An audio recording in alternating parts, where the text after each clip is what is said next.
రేవంత్ రెడ్డి నీ అరాచకాలకు ప్రజలు గమనిస్తా ఉన్నారు. తప్పకుండా తగిన విధంగా బుద్ధి చెప్తారు. ఇట్లా ఎన్ని కేసులు, మెదక్లో మా పార్టీ నాయకుల మీద కేసులు, సంగారెడ్డిలో మా నాయకుల మీద కేసులు, రాష్ట్ర వ్యాప్తంగా లగచర్లలో చూశాం. మా గిరిజన బిడ్డల మీద ఏ రకంగా అక్రమ కేసులు పెట్టారో చూశాం. కేసులతో గొంతు నొక్కలేవు. కేసులతో నువ్వు మళ్లీ గెలుస్తా అనుకుంటే అది మూర్ఖత్వం. హిట్లర్ను మించిపోయింది నీ మూర్ఖత్వం. నువ్వు ఆ జూబ్లీహిల్స్ ప్యాలెస్ లో కూర్చొని నువ్వేదో రాజు అనుకుంటున్నావు. నేనే రాజు, నేనే మంత్రి, నీకు నువ్వే చెప్పుకుంటున్నావు. కానీ నీకు తగిన బుద్ధి చెప్పడానికి ఇలా రాష్ట్ర ప్రజలు సిద్ధంగా ఉన్నారు. కొంతమంది ఐపీఎస్ అధికారులు ఇలా మా ఫోన్లు హ్యాక్ చేస్తా ఉన్నారు. మా ఇండ్ల ముందున్న సీసీ కెమెరాలు హ్యాక్ చేస్తా ఉన్నారు.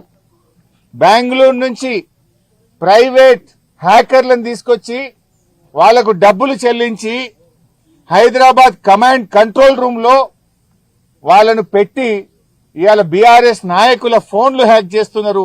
మా ఇండ్ల ముందుండే సీసీ కెమెరాలు హ్యాక్ చేస్తా ఉన్నారు. ఇవన్నీ బయటకు వస్తాయి.